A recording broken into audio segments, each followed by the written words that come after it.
So good morning guys. First time ulit tumakbo ang inyong police nurse. So ayan, uphill tayo kasi medyo masakit yung mga binti ko gawa nung sa high rocks namin last Thursday. So medyo nabigla yung katawan natin. Ngayon uutay-utayin lang natin para mabanat ulit yung ating mga katawan. So hindi na tayo sanay ulit tumakbo, kaya syempre kailangan hindi natin biglain yung katawan natin. So utay-utay lang po. So ngayon naakyat po tayo sa uphill dito sa aming subdivision. Wow, amin. Dito sa subdivision. So and po paakyat po tayo. Nasa phase 2 po tayo ng Olivares Homes. So mamaya papakita ko po yung location natin dun sa taas hanggang sa baba nung itong subdivision. So hingal-hingal ang inyong police nurse. Ngayon lang po ulit tayo nagka-oras na makapaglakad-lakad. So for the meantime, lakad lang muna. Wala munang takbo para lang mabanat yung ating katawan kasi talagang sobrang sakit ng katawan natin, mga binti natin, no? So medyo mataas na tayo, hinihingal na din ako sa makita nyo yung taas.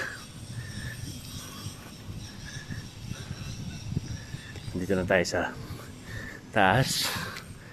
Yan, nabura na yung tarpaulin kasi dito itatayo yung simbahan itong subdivision. So ayan guys,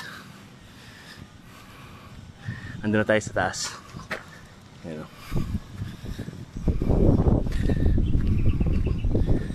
So ayan, andun na tayo sa taas.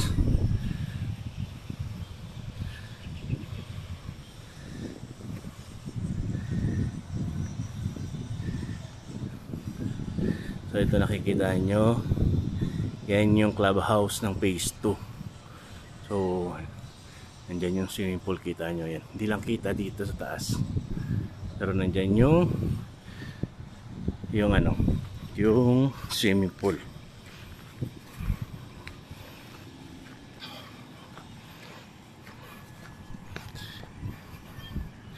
So bumaba na ulit tayo.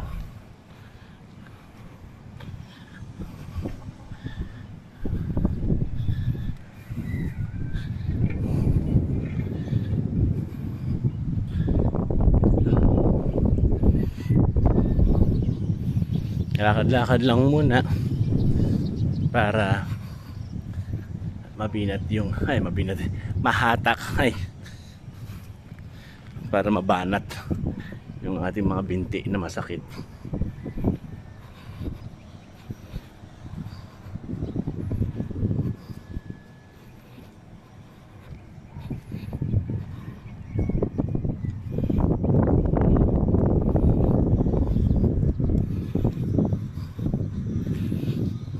So yan, yung main road. So lakad muna. Nakakababa na tayo.